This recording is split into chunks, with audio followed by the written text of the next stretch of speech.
Buenas. Después de que Inglaterra había logrado una posición tan importante por el desarrollo de la revolución industrial, por la consolidación de todo su imperio económico, de eso también hablaremos de lo que sería el liberalismo y de lo que sería todo el ciclo de expansión económico que ellos van a protagonizar.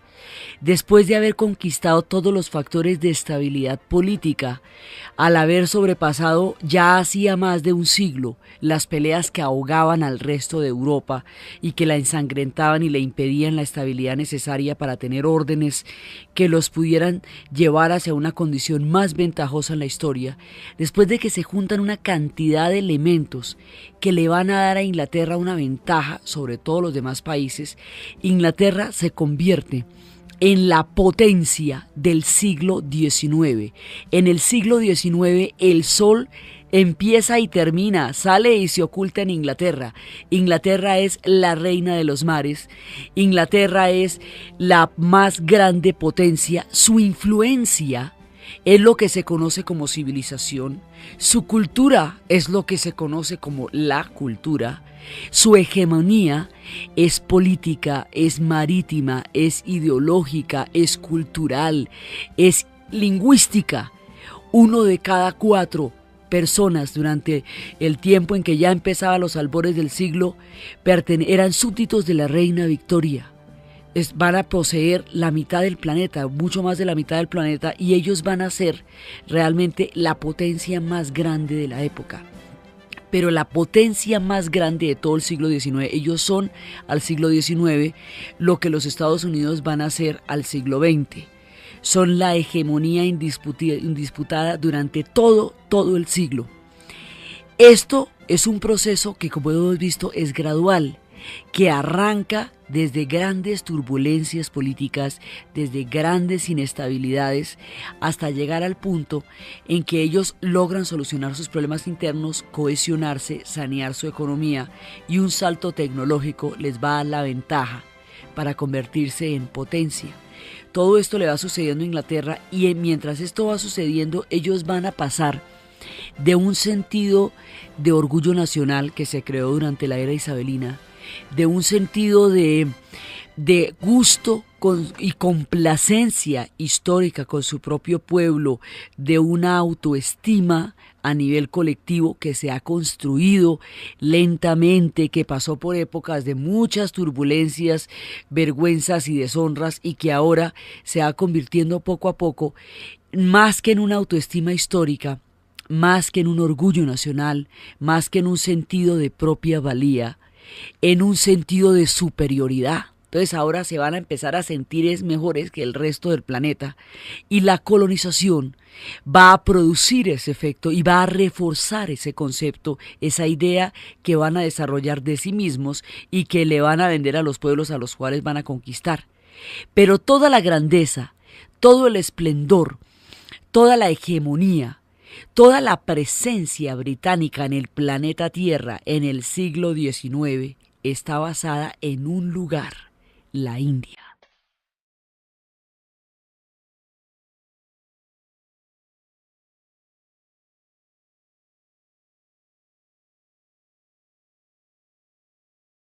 La India va a ser la perla del Imperio Británico.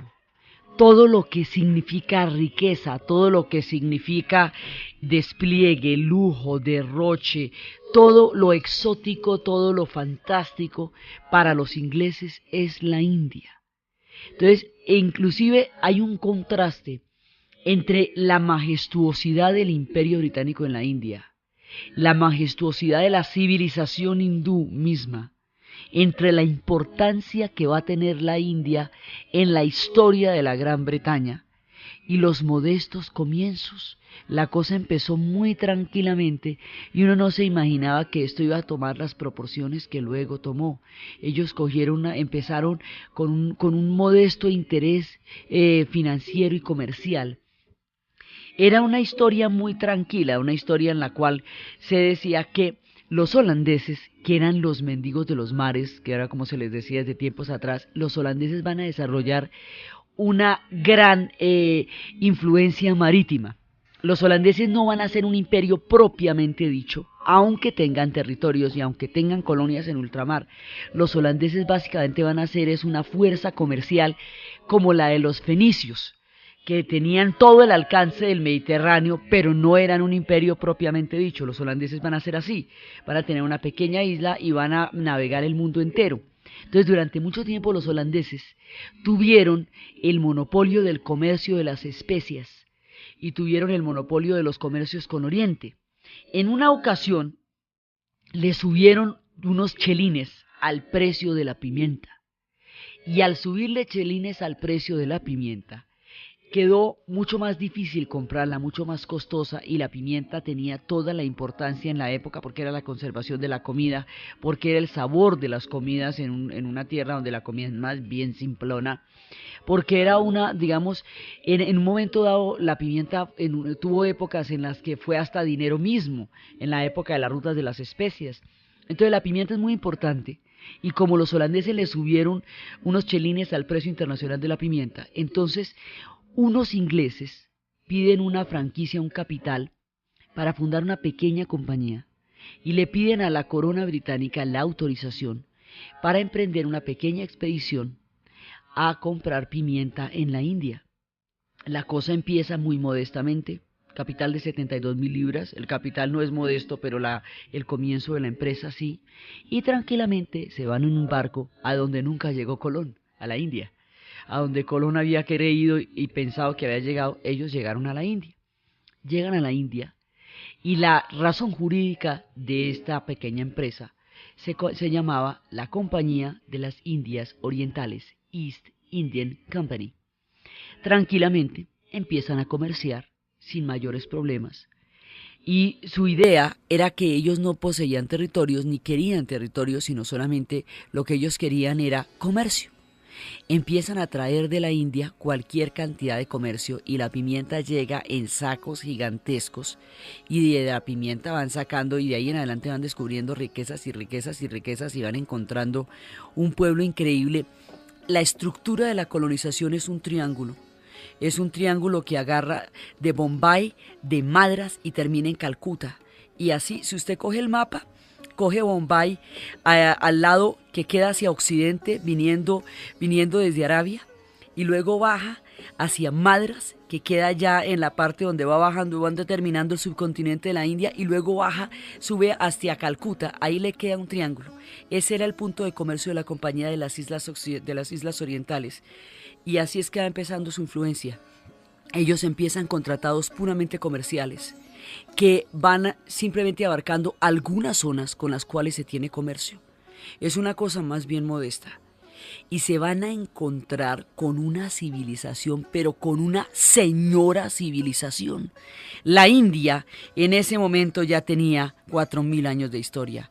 La India en ese momento ya era una de las civilizaciones más poderosas y más antiguas y más refinadas.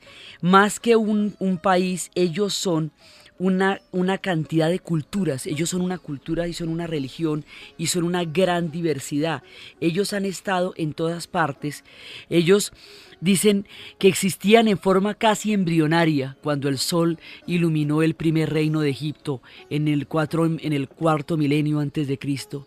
Dicen que tenían pleno vigor cuando el sol fulguró sobre la Grecia clásica en el siglo V antes de nuestra era y asistió con ese mismo sol al ocaso del Imperio Británico en nuestro siglo. La India ha permanecido mientras todas las civilizaciones llegan y se van. La India permanece. La India con toda su riqueza, la India con un sistema religioso complejo, lleno de símbolos y lleno de ritos, sobre todo lleno de ritos. La India con sus dioses duales, con su concepto del universo, con su concepto de la creación. Ellos se van a encontrar una civilización que no les cabe en la cabeza y se la encuentran de una manera muy tranquila, muy por la vía del comercio. Se encuentran una civilización que comenzó cuando en el universo la diosa estaba sola y que ella puso un huevo del mundo y ella era entonces el sonido y la resonancia por la cual Om se prolonga. Es ella de la que nació Brahma, de ella nació Vishnu, de ella nació Shiva, de ella todos los Martus en tropel, todos los ásparas y todos los músicos del cielo, de ella nació lo deseable y todo lo que tiene energía, de ella también todos los seres, bien sea que tengan por origen el huevo, el agua, la semilla o la matriz, los vegetales, los animales, de ella también nacieron los humanos. Porque ella es la energía suprema. Ella se difundió en 3 cuerpos, en las 3 ciudades, irradiando sobre ellos su luz hacia el interior y hacia el exterior, porque ella está íntimamente mezclada al tiempo y al espacio. Se dice que es la conciencia interior. Solo ella es el alma cósmica, porque ella es, fuera de ella, solo hay engaño y no alma. Así empiezan ellos y sus dioses son duales. Esto le va a dar durísimo a los británicos porque el pensamiento occidental no concibe dioses duales. Entonces se van a encontrar con todos estos dioses que vienen de diferentes reencarnaciones y que se manifiestan en distintos avatares. Se van a encontrar con Brahma, el creador, que en un tiempo es el más grande de todos los dioses porque puso en marcha el universo. Y porque de él van a aparecer todos los demás. Entonces él pierde importancia después cuando vienen Shiva y Vishnu y tiene un ropaje blanco y un manto de gansa. Después hay uno que es Shiva, que este es bien complicado porque este tipo es el dios de la creación y es el dios de la destrucción. Entonces puede ser el destructor, el de los demonios envueltos en serpientes y coronas de cráneos, como puede ser el señor de la creación bailando en un círculo de fuego, como símbolo de lo masculino, de la fecundidad. Es una mezcla de los viejos cultos y de los viejos dioses, y tiene una mujer que se llama Parvati, que es la hija de la montaña del Himalaya y la hermana del río Ganges, y que con su amor tentó a Shiva y lo desvió del ascetismo, y ella representa la unidad entre los dioses y las diosas, entre el hombre y la mujer, y se encuentran con un Mala diosa de oro, la criatura de la luz, y que refleja muchas formas de la belleza, suaves y dulces, media entre los conflictos de los dioses.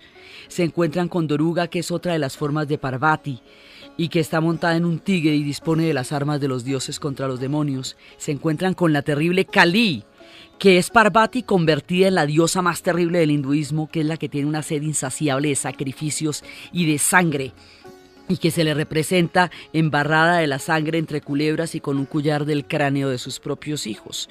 Se van encontrando con Nandi, el toro sagrado, símbolo de la fecundidad, que acaba siendo absorbido por el hinduismo, y se va encontrando con todos estos dioses, con los dioses de la guerra, con los dioses de las cabezas de elefante, con los dioses populares de todo este increíble panteón, con un universo hecho de energía, con un cosmos gigantesco del cual el hombre es una brisna dentro de la eternidad del cosmos. Se van encontrando con una civilización de estas, una señora civilización como la hindú. Se van a encontrar con un pueblo que tiene un sistema de castas tan complejo, porque la India ha sido invadida muchas veces, y cada uno de los que ha invadido la India va dejando una forma de casta. Originalmente ellos eran dravídicos, y luego llegaron los arios, y los arios quedan la casta de los brahmas, y después viene la casta de los sudras y de los chadrias y de los vasias. Cada casta es una circularidad, una cofradía dentro de la cual usted puede vivir perfectamente. Y usted vive su mundo dentro de las castas, esas no se mezclan.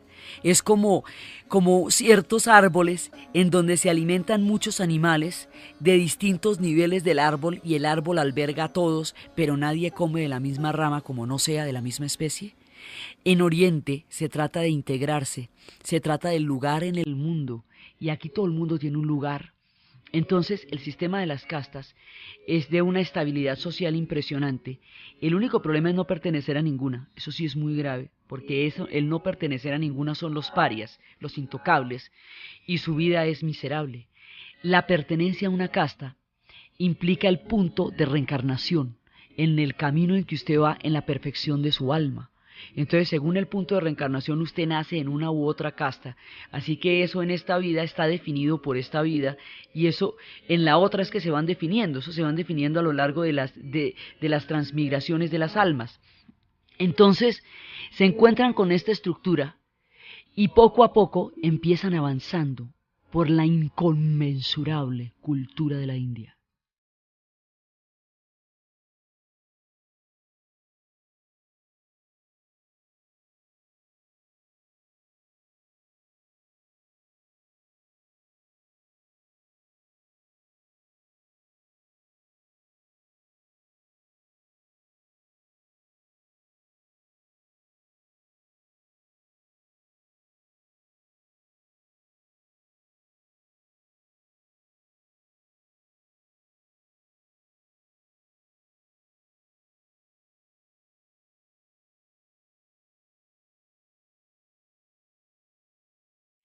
van llegando ante semejante civilización y cada vez van ganando más terreno con su modesta compañía de las Indias orientales. Ahí donde usted lo ve, van ganando terreno.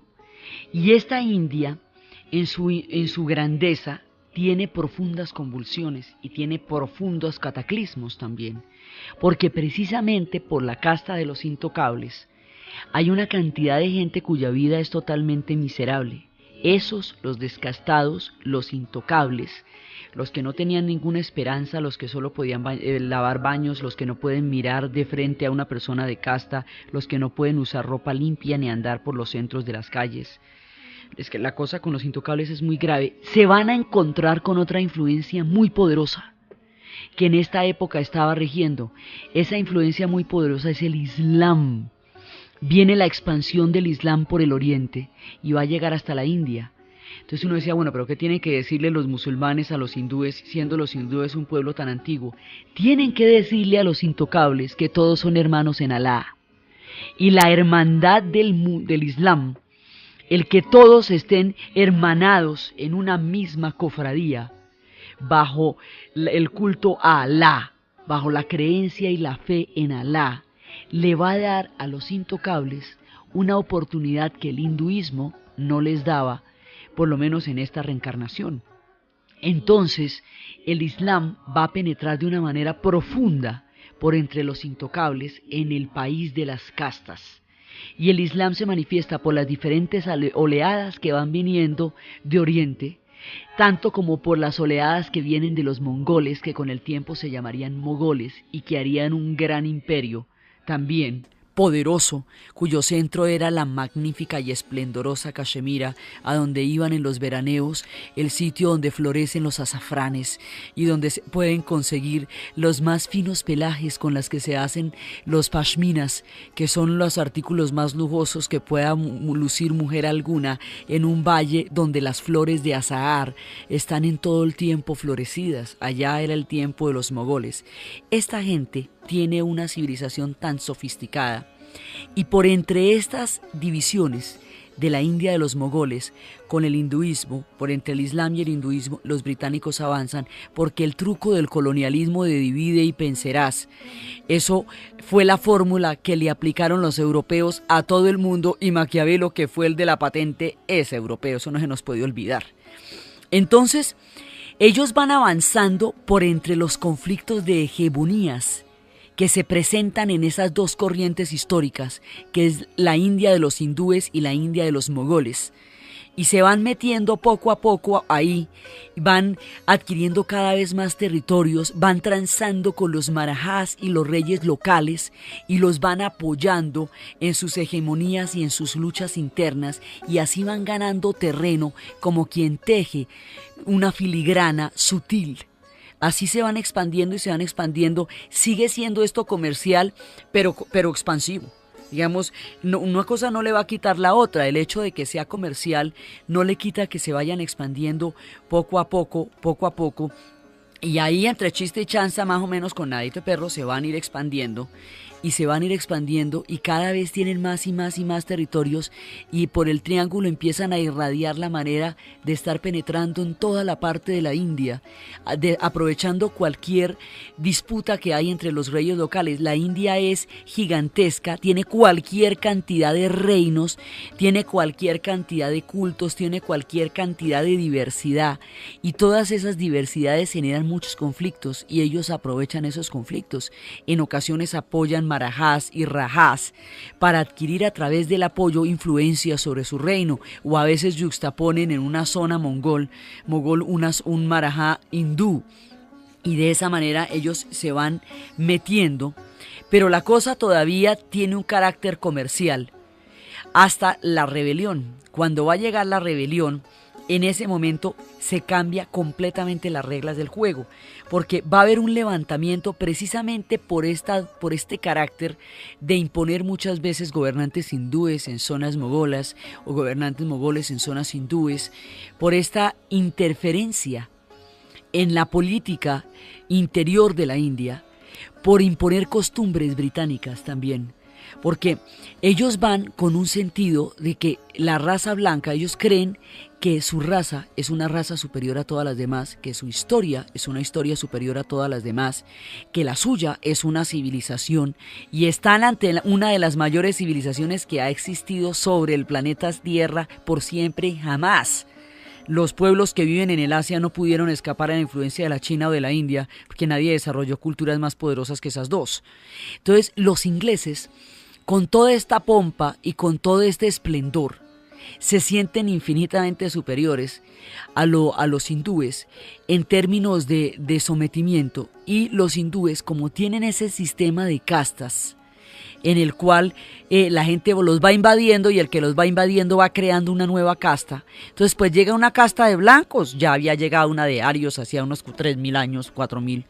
Entonces para ellos, digamos, es tolerable o es admisible que haya una nueva casta porque ellos funcionan con una estructura de castas y los ingleses llegan como una casta allá. Pero el imponer costumbres británicas sobre un pueblo tan ancestral sí va a generar levantamientos. El prohibir la poligamia, por ejemplo, o el tratar de, o el prohibir los matrimonios, el tipo de rituales de matrimonios. Había cosas que ellos hacían que a los ingleses les parecían terribles, pero son costumbres ancestrales hindúes. Entonces, hubo un momento en que empiezan a sentirse violentados por la intervención política que los ingleses van a tener sobre sus asuntos internos y por la intervención que a nivel de la educación y las misiones quieren hacer sobre las costumbres antiguas y ancestrales de la India. Entonces, cuando esto pasa, hay una rebelión en 1858 y esa rebelión tan grande es una rebelión muy poderosa y es una rebelión encabezada por los hindúes. Y en esa medida los musulmanes no la apoyan, los mogoles no la apoyan porque sienten que es una rebelión hindú. Pero esa rebelión es lo suficientemente poderosa para amenazar la supremacía británica en la India.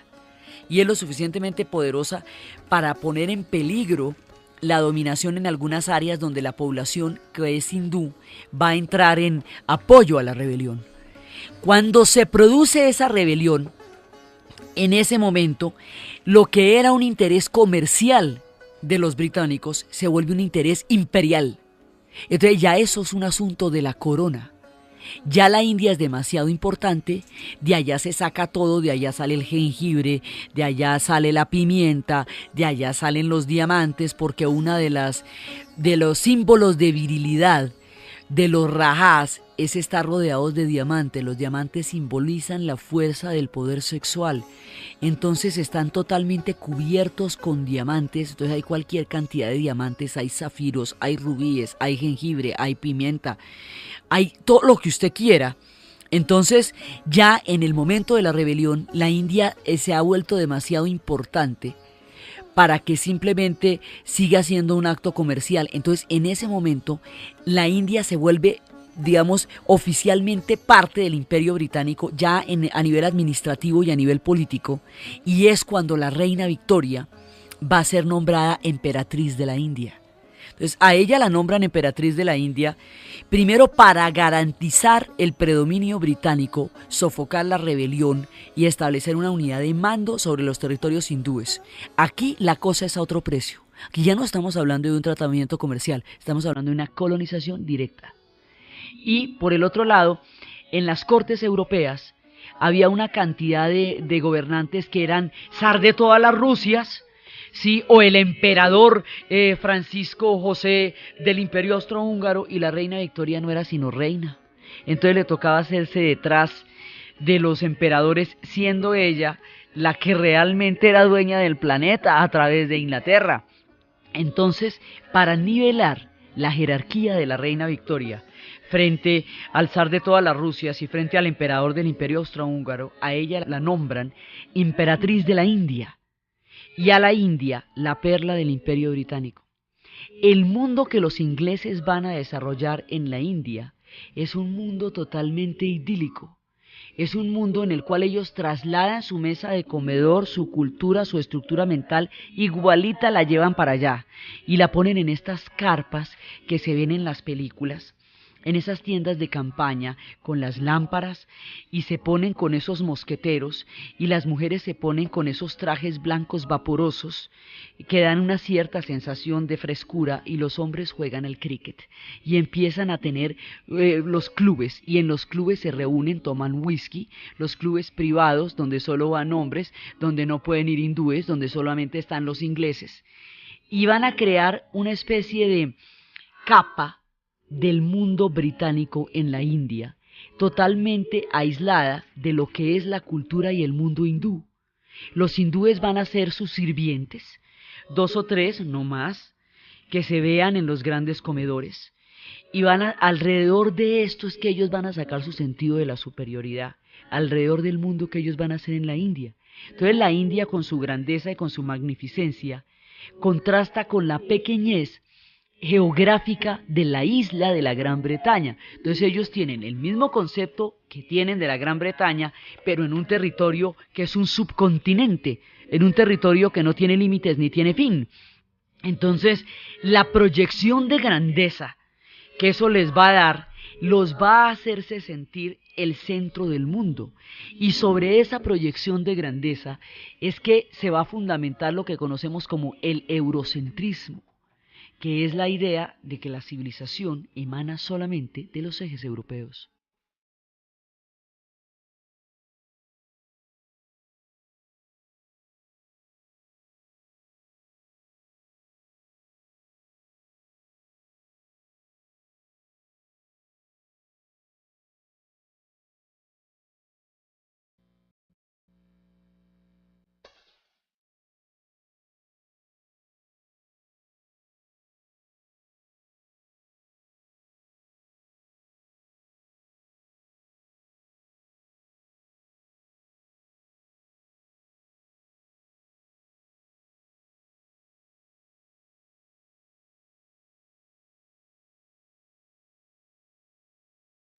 El imperio británico en la India es la consolidación de todo el proyecto de Inglaterra en su hegemonía del siglo XIX.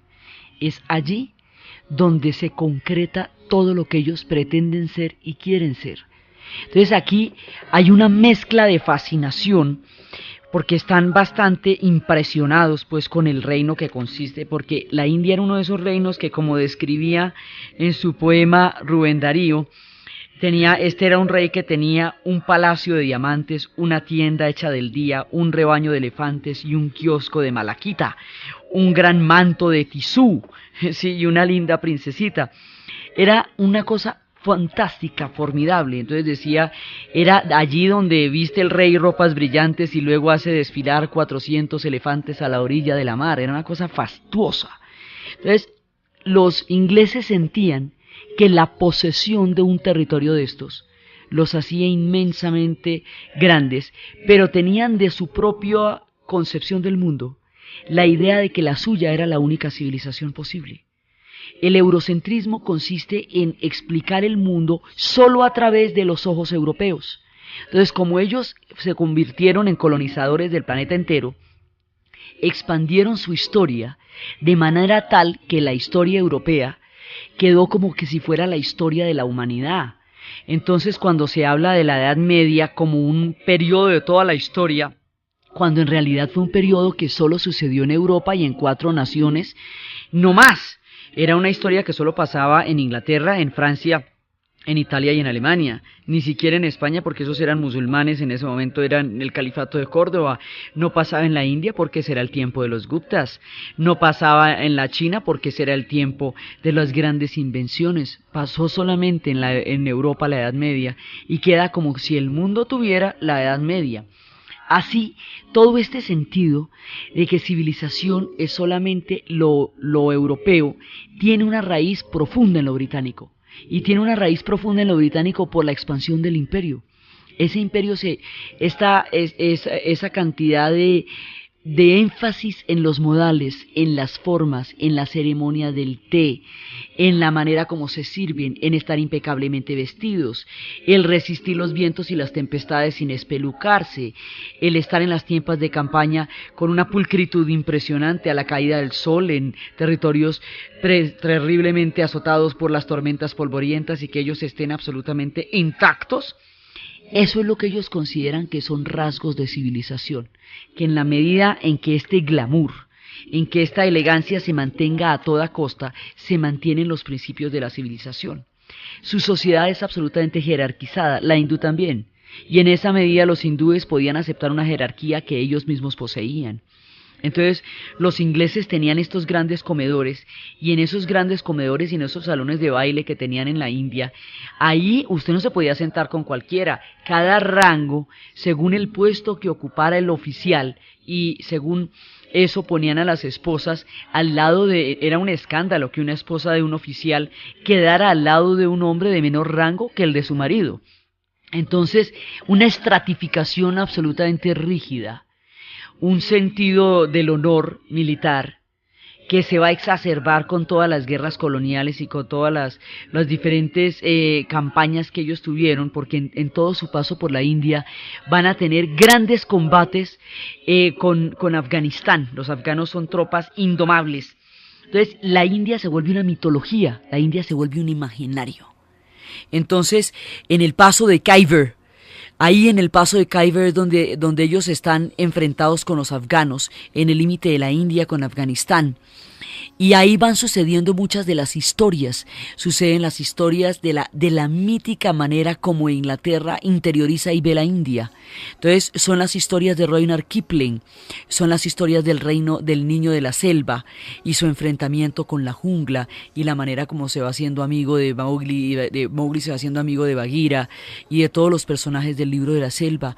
Son las fabulosas historias que Kipling narra de cómo son las selvas. Son las historias imaginarias y son todas esas historias de aventura y romanticismo que se ven en un pasaje a la India, Passage to India, que es donde se describe también el trastorno que produce el calor y la cultura en un pueblo que viene de unas latitudes tan distintas. Son todas esas historias que se van a ver de aventuras que van desde Sandokan el Tigre de la Malasia, que está dentro de toda la esfera de influencia británica. Todo eso va a surgir de estos contactos. Van las historias, las famosas historias de las 4 plumas, que cuentan la historia de un hombre que venía de una estirpe de oficiales.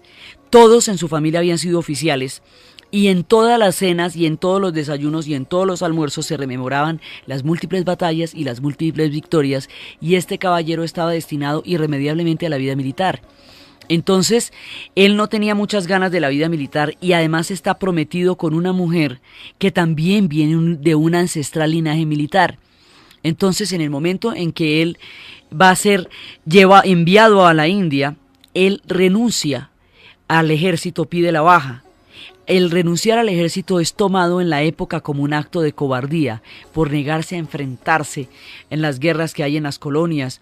Entonces, al negarse, al pedir la baja y al no aceptar el reclutamiento para la India, en ese momento los amigos, los más grandes amigos, le envían cada uno una pluma blanca, que es el símbolo de la cobardía, y se la envían en una cajita, y la novia, cuando sabe que él ha renunciado al ejército y que por lo tanto no va a ir a combatir a la India, al paso de Kabir ni a todas las luchas que hay contra los afganos, ella misma se quita una pluma del sombrero y le añade la 4ª pluma. Queda el hombre con las 4 plumas, que es el estigma de la cobardía. De ahí en adelante, cada uno de los 3 amigos va a pasar grandes aventuras y penurias entre las enfermedades y las guerras, y de pronto uno de ellos queda ciego y alguien lo salva y lo lleva por una ruta titánica y una actitud heroica totalmente, lo lleva por los sitios más peligrosos y más escabrosos y lo saca con vida y lo entrega.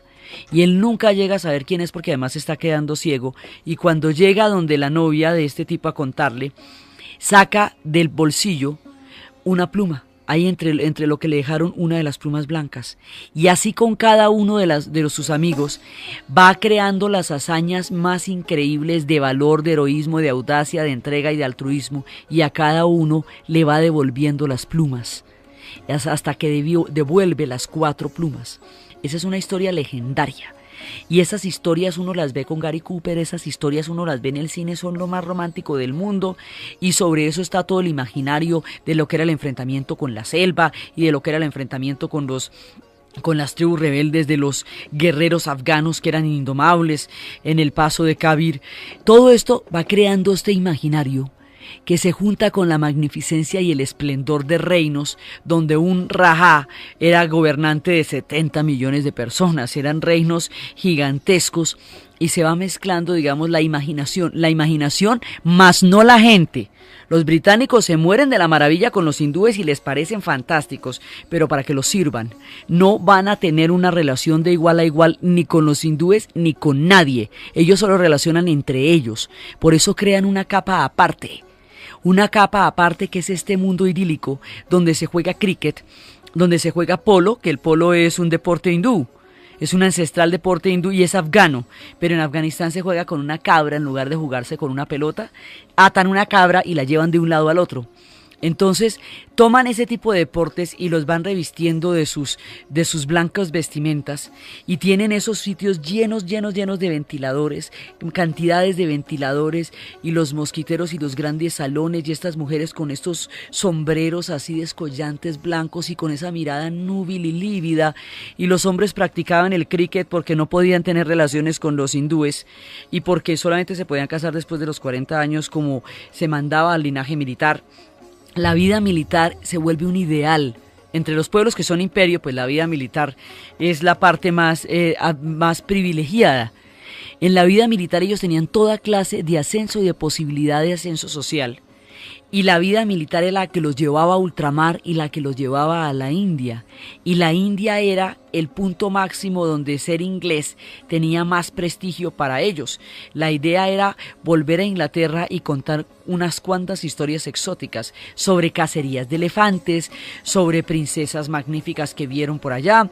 Todo esto va creando un imaginario muy poderoso que es donde se va a centrar el sentido de superioridad de los ingleses. Ellos se van a sentir tan fantásticos porque han dominado la India. Por eso es que Churchill decía, ya en las posprimerías de la independencia, en la mitad del siglo XX, él decía, la independencia de la India va a asestar un duro golpe a la Gran Bretaña, la va a convertir en un país insignificante. Así de brava era la India para los ingleses. La India justifica todo. La invasión colonial a Egipto se hace por la India, porque Egipto era la ruta a la India. La presencia británica en el Medio Oriente se hace por la India, porque ellos tenían que asegurar las rutas, las más fáciles, las más rápidas y las más seguras, permanentemente hacia la India. La India era el centro administrativo del imperio. La India era el imaginario más grande de todos, es donde se ve lo de Sandokan, es donde se ven todas esas historias, son alrededor de la India y son alrededor de todos estos pueblos que desarrollan en su diversidad un sentido mágico y mítico. Entonces los ingleses probaban su valor, probaban su audacia, probaban su nivel de vida en la India. En toda la diversidad de la India hubo pueblos que ellos reclutaron como militares al servicio de su majestad, que era el caso de los Gurkhas en Nepal. Esos Gurkhas, que son tropas de élite del Imperio Británico, por su valor y su fiereza, serían justamente los que utilizarían en las Malvinas. Todavía existen con sus cuchillos curvos y sus aullidos de terror que paralizan al enemigo. Entonces, va a haber, digamos, dentro del imperio, tropas que van a estar siempre al servicio de los británicos y que se van a sentir muy honradas de pertenecer al ejército británico, porque pertenecer al ejército británico tenía todas las ventajas en tiempos del imperio que pertenecer a las legiones romanas tenía en los tiempos de los romanos. El que pertenecía a las legiones romanas estaba hecho, él y su familia. Tenían movilidad social, tenían toda clase de prebendas económicas, tenían grandeza, gloria, poder. Cualquiera de las colonias que entrara dentro de este círculo de cuerpos élites entraba en una esfera de influencia que de otra manera no tendría. Entonces, pertenecer al Imperio Británico, al ejército británico, se vuelve un acto de honor y ellos manejan el símbolo. Ellos manejan muchísimo los símbolos. Entonces, los rituales, ellos también son simbólicos y también son rituales, como los hindúes, pero a su manera. Entonces, toda esa ritualidad ellos la despliegan en forma de superioridad y la despliegan en forma de sentirse ellos el pueblo más privilegiado de la tierra. Y ellos durante todo el siglo XIX van a estar absolutamente convencidos de que eso nadie ha nacido mejor. Todas las guerras de la época de Cromwell, toda la barbarie, los tiempos de los germanos, de los celtas, de los sajones, todas las sangrías, las conspiraciones, los decapitados, la sangre de la Torre de Londres, toda esa cantidad, los caprichos de Enrique VIII, sus decisiones geopolíticas basadas en asuntos personales, todo eso queda atrás y ahora ellos quedan regios como si toda la vida lo hubieran sido. Lo son durante un siglo, pero con tal despliegue que eso todo el mundo quedó convencido de que nadie había nacido mejor que ellos, pero sobre todo ellos. Entonces, con esta idea, ellos van a desconocer muchas de las civilizaciones hasta donde llegaron y uno de los problemas más graves que tiene el colonialismo, aparte de sujetar la economía de un pueblo a las producciones y las necesidades de otros y no a la suya propia, es el nivel de subvaloración y de prejuicio y de subestimación que se tiene de los pueblos que ellos colonizaron. La idea del eurocentrismo hace creer que los pueblos a donde ellos llegan son pueblos inferiores simplemente porque no son europeos, y en este caso porque no son ingleses. No es que los ingleses, inclusive los europeos les parecen poquito, les parecen continentales. Entonces en el siglo XIX no bastaba ser europeo, tenía que ser inglés.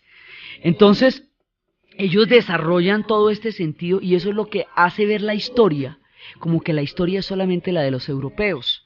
Y es la que hace ver el mundo como que el mundo solamente lo creó Europa. Fue una época de expansión colonial que alcanzó a cubrir todo el planeta y dejó esta visión del mundo.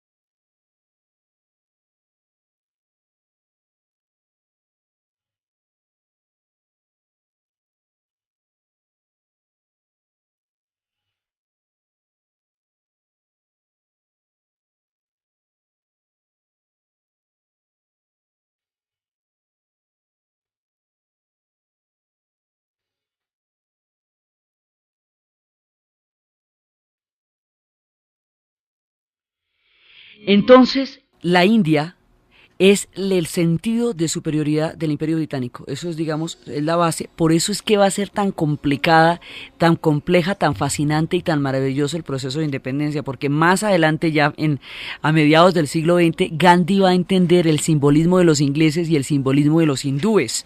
Va a entender el sentido ritual de ambos pueblos, va a entender tanto las cortesías como las espiritualidades y va a emprender una campaña de independencia y de unificación de una diversidad de pueblos como es la India.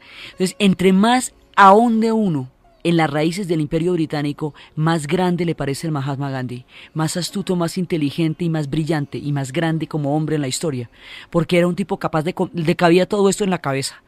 Le cabía todo esto en el momento en que estaba viviendo al interior de estos imperios, que es donde es más difícil uno ver cómo es el imperio cuando uno vive dentro de él y no lo puede ver desde arriba. Él era capaz de ver todo desde una perspectiva muchísimo más amplia. Entonces, los británicos desarrollan toda su imaginación y toda su literatura se desplaza también hacia la India, y lo que viene de las colonias, particularmente de la India, es lo que les es más preciado. Entonces, el Medio Oriente empieza a volverse importante en los tiempos en que el Imperio Turco Otomano ya está haciendo agua por la India. Y simultáneamente ellos vienen detrás de los holandeses, donde los holandeses han ido, digamos, han ido siendo rezagados de su poderío comercial. Los ingleses los han ido desplazando, porque los ingleses desplazan eventualmente cualquier otra potencia de los mares y de las tierras. Entonces, hasta hacerse totalmente hegemónicos en el siglo XIX. Entonces hay un momento en que ellos desplazan a los holandeses en el sur del África. Los holandeses en el sur del África habían creado desde 1660 un enclave protestante en los tiempos de las guerras de la Reforma, en las cuales ellos sentían que eran mesiánicamente llamados por el Señor para llevar el mensaje de la religión a la África. Y allá tuvieron desde 1600 hasta el siglo XIX una supremacía muy importante en la Ciudad del Cabo. Los ingleses van a llegar a Sudáfrica por lo mismo, por el Cabo de la Buena Esperanza, porque esa es otra de las rutas hacia la India. Por donde usted lo mire, ellos van a llegar a la India. Entonces, una de las rutas es el Cabo de la Buena Esperanza y eso los hace aparecerse por Sudáfrica. Otra de las rutas es Egipto y eso los hace aparecerse por el Medio Oriente, pero todos buscando la India. Entonces, cuando llegan a Sudáfrica, es cuando se van a encontrar con los enclaves holandeses y van a expulsar a los holandeses de sus tierras en Sudáfrica, de las tierras que ellos han conquistado desde el 1600, los van a expulsar en una cosa que los holandeses llaman la larga marcha, que es que empiezan a la gran marcha, son como 12.000 kilómetros por el desierto donde van muriendo todos, hasta llegar a los estados de Transvaal y Orange, que es donde actualmente residen las colonias, los enclaves holandeses en Sudáfrica. Esos enclaves holandeses en Sudáfrica se llaman Boers, se llaman Afrikaners. Entonces, y datan de 1600, y ellos eran todavía más difíciles, más discriminatorios contra la población nativa porque se sentían llevando un mensaje superior a un pueblo de pecadores. Entonces, los ingleses van a tomar influencia y posesión sobre Sudáfrica. Y van entrando por Sudáfrica y van entrando por Egipto. Y la idea de Cecil Rhodes era que el África tenía que ser británica del Cabo al Cairo. Así como lo suenan, del Cabo al Cairo. De Ciudad del Cabo en el Golfo de la Buena Esperanza al Cairo en Egipto. O sea, no le pedía nada más. Entonces, y casi que lo logran. Realmente hubo pequeñas franjitas que no pertenecían a los británicos, pero en términos generales lo van a lograr. Entonces el proceso de expansión va a ser imparable. Van llegando al África y van llegando al África a través también de cosas muy míticas y legendarias, porque ingleses hay de dos estilos en este mundo colonial. Hay un estilo que son los que no pierden el cariz británico bajo ninguna circunstancia, toman té a las 5 de la tarde, no se espelucan, están perfectamente parados donde es como es, son inmutables y siempre están pensando en la reina, pero hay otros que son capaces de mimetizarse con todos los pueblos. Hay otros que son capaces de entender, que se enamoran de los pueblos a donde llegan y se hacen uno con el pueblo a donde llegan. Esos otros son de la estirpe de Lawrence, de lo que después sería Lawrence de Arabia. Hay un tipo que se llama Richard Burton, que no es el actor, que es un personaje de estos, fue el primer blanco que fue a la Meca, el primer hombre porque logró disfrazarse de musulmán y meterse en las peregrinaciones. El tipo sabía todas las lenguas, venía de los burdeles en Turquía, era un personaje absolutamente increíble, y él, que va a ser el de los 1000 lenguas, el de los 1000 idiomas, el que va a comprender las estructuras y las culturas de las civilizaciones a donde va pasando, va a ir con Specs, que es un británico que no deja 1 milímetro su carácter de personaje británico. Ese es el del pantalón corto caqui, el gorrito, la camisa perfectamente pulcra planchada también de color caqui. Eso uno se lo puede imaginar perfectamente a Specs. Estos dos tipos se van a buscar una de las epopeyas más grandes, las montañas de la luna. Ellos van a buscar el nacimiento del Nilo. Y ellos son los que emprenden la travesía, y en esa travesía Specs va a tener una cantidad de contratiempos, pero sobre todo Burton va a quedar hasta que lo van a encontrar. Burton van a encontrar la desembocadura del Nilo, donde el nacimiento del Nilo, y el nacimiento del Nilo es tan difícil de encontrar porque esos son 3 lagos por donde el río va tributando de uno a otro lago. Primero está el Nilo Blanco y el Nilo Azul, y esos se van a encontrar en el punto de Khartoum. Por el otro lado, eso tiene una cantidad de patas que ramifican hacia la zona que va para Etiopía y hacia el valle de Nubia, y abajo tiene 3 lagos, y esos 3 lagos están comunicados entre sí, y por todas esas bocas va el río. Entonces ellos van a estar buscando eso, y es cuando se habla de que Burton cae enfermo y le dice al otro que lo espere para que juntos regresen a la Royal Society de Londres a contar que encontraron el nacimiento, y el otro se va antes y se atribuye el crédito y les cuenta la historia y lo traiciona. Entonces, cuando Burton llega, se abre un debate feroz entre estos dos hombres que va a ser irremediable. Y un día, para definitivamente poder poner fin a este debate, porque Spex ha vuelto y Spex volvió solo y vio las montañas de la luna y entendió todo el problema de la desembocadura, pero Spex no era un científico, luego no lo podía probar en términos geográficos, lo que sí podía hacer Burton. Entonces nadie le cree, nunca le van a creer, el tipo sí lo vio, el tipo sí lo descubrió, pero no le van a creer porque él no tiene cómo probarlo científicamente. Entonces, el gran debate, el que aclararía de una vez por todas quién es el que descubrió las montañas de la luna y cómo son y dónde desemboca el Nilo y cuál es realmente el sitio de tan mítica leyenda, porque en las montañas de la luna se hablaba de que era una de las tierras más legendarias del mundo y todo eso. El día del debate, Spex amanece muerto.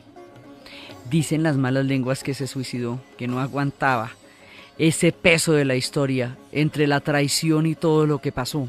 Y están estos personajes buscando las montañas de la luna y están buscando las minas del rey Salomón y están buscando todas las leyendas, y el África se vuelve parte del imaginario también de lo que va a ser el mundo colonial. Entonces este mundo se va expandiendo por todas partes, su epicentro es la India, pero irradia todo el África, se va metiendo por el Medio Oriente, irradia toda la parte del África oriental, la que va bajando por toda la franja. Y es cuando entran en Sudáfrica, y en Sudáfrica arman su propio problema. En Sudáfrica los africanos tienen un problema con todas las demás tribus de africanos que hay allá, de tribus nativas. Tienen un problema con los ingleses porque los sacan de ahí, después van a tener un problema con los alemanes porque van a llegar más tarde, y entonces ahí se va a formar una sociedad donde todos los blancos se odian entre sí, todas las tribus negros se odian entre sí, los blancos y los negros se odian, y van a crear una estructura de odio que el mundo no imagina hasta dónde llegará a ser monstruosa. Y esto se va creando en los tiempos de la expansión colonial de los ingleses sobre los territorios de expansión colonial y comercial que tenían de otra época los holandeses. Entonces se van expandiendo y expandiendo y expandiendo hasta llegar a un punto en que por la vía de la India, digamos, coja la India para todo, llegue allá de donde sea y a donde usted necesite para llegar a la India, por ahí pasaron los ingleses para lo mismo, para llegar a la India. Entonces usted está en la India y ahí al ladito le queda la China. Y la China es un reino absolutamente esplendoroso, tanto que en tiempos de Jorge III le habían mandado una carta y un emisario de la Gran Bretaña diciendo que los quería conocer, y los chinos le responden que les parece natural que sientan curiosidad por ellos, pero que no hay nada de los ingleses que a los chinos les interese, pues que los chinos ya tenían todo. A ver, ¿qué es lo que les van a llevar que no hayan visto? Ellos tenían la brújula, ellos tenían la imprenta, ellos tenían la pólvora, ellos tenían el papel y todo. Entonces, las cosas más increíbles que los ingleses les llevaban, ya los chinos se las habían inventado por ahí hacía 1000 años, ya las tenían arrumadas entre un closet. Entonces nada los sorprendía, y además decían que el tiempo que se tomarían los occidentales para entenderlos era demasiado largo, entonces no se justificaba el esfuerzo. Gracias, muy amable, le mandan decir a Jorge III. Entonces, en ese momento, cuando están sucediendo las cosas así, los ingleses están viendo la manera de meterse en la China. Si la China no necesita nada, entonces hay que crear la necesidad de que la China comercie con ellos, y la creación de esta necesidad va a ser terrible.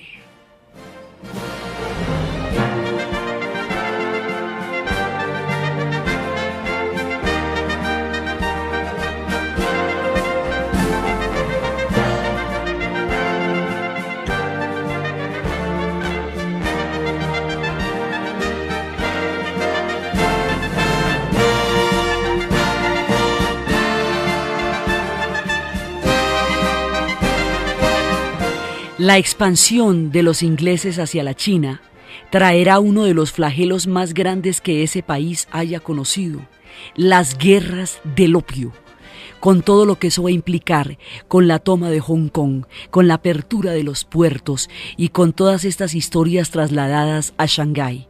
La continuación del Imperio Británico, la creación del liberalismo como estrategia económica, es lo que vamos a ver en el siguiente programa, en el esplendor aún de la era victoriana, deslizándose ya hacia los tiempos de la guerra.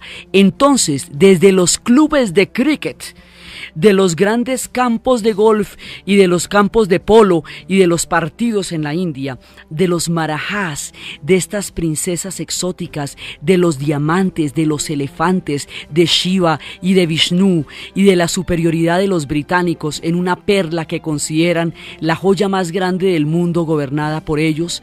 En la narración, Diana Uribe, y en asistencia técnica, César Moreno, y para ustedes un feliz y cálido domingo.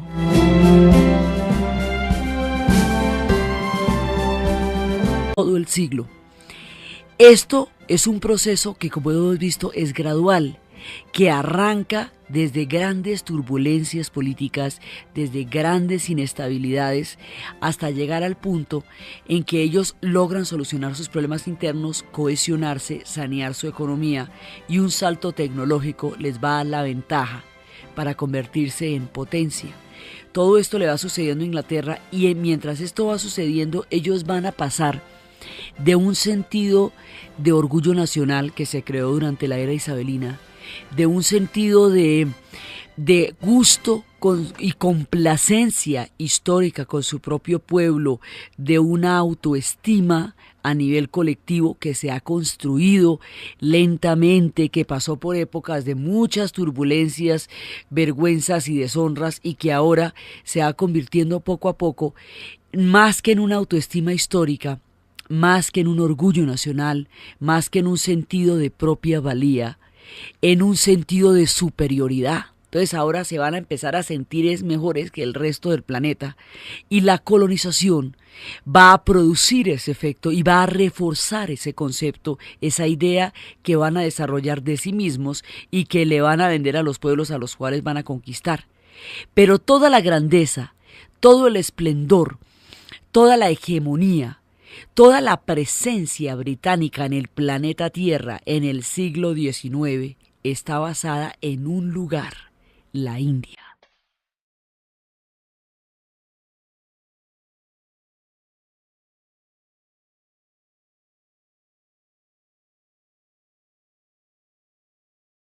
La India va a ser la perla del Imperio Británico. Todo lo que significa riqueza, todo lo que significa despliegue, lujo, derroche, todo lo exótico, todo lo fantástico para los ingleses es la India. Entonces, inclusive hay un contraste entre la majestuosidad del Imperio Británico en la India, la majestuosidad de la civilización hindú misma, entre la importancia que va a tener la India en la historia de la Gran Bretaña, y los modestos.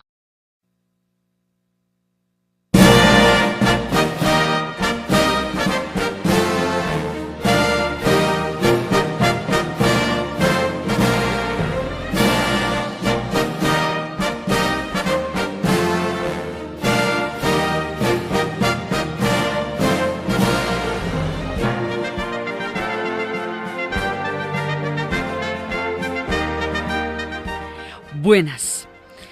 Después de que Inglaterra había logrado una posición tan importante por el desarrollo de la revolución industrial, por la consolidación de todo su imperio económico, de eso también hablaremos, de lo que sería el liberalismo y de lo que sería todo el ciclo de expansión económico que ellos van a protagonizar. Después de haber conquistado todos los factores de estabilidad política, al haber sobrepasado ya hacía más de un siglo las peleas que ahogaban al resto de Europa y que la ensangrentaban y le impedían la estabilidad necesaria para tener órdenes que los pudieran llevar hacia una condición más ventajosa en la historia, después de que se juntan una cantidad de elementos que le van a dar a Inglaterra una ventaja sobre todos los demás países, Inglaterra se convierte en la potencia del siglo XIX. En el siglo XIX el sol empieza y termina, sale y se oculta en Inglaterra. Inglaterra es la reina de los mares, Inglaterra es la más grande potencia, su influencia es lo que se conoce como civilización, su cultura es lo que se conoce como la cultura, su hegemonía es política, es marítima, es ideológica, es cultural, es lingüística. 1 de cada 4 personas durante el tiempo en que ya empezaba los albores del siglo eran súbditos de la reina Victoria. Van a poseer la mitad del planeta, mucho más de la mitad del planeta, y ellos van a ser realmente la potencia más grande de la época. Pero la potencia más grande de todo el siglo XIX, ellos son al siglo XIX lo que los Estados Unidos van a ser al siglo XX. Son la hegemonía indisputada durante todo comienzos. La cosa empezó muy tranquilamente y uno no se imaginaba que esto iba a tomar las proporciones que luego tomó. Ellos empezaron con un modesto interés financiero y comercial. Era una historia muy tranquila, una historia en la cual se decía que los holandeses, que eran los mendigos de los mares, que era como se les decía desde tiempos atrás, los holandeses van a desarrollar una gran influencia marítima. Los holandeses no van a ser un imperio propiamente dicho, aunque tengan territorios y aunque tengan colonias en ultramar. Los holandeses básicamente van a ser una fuerza comercial como la de los fenicios, que tenían todo el alcance del Mediterráneo, pero no eran un imperio propiamente dicho. Los holandeses van a ser así, van a tener una pequeña isla y van a navegar el mundo entero. Entonces, durante mucho tiempo los holandeses tuvieron el monopolio del comercio de las especias y tuvieron el monopolio de los comercios con Oriente. En una ocasión le subieron unos chelines al precio de la pimienta, y al subirle chelines al precio de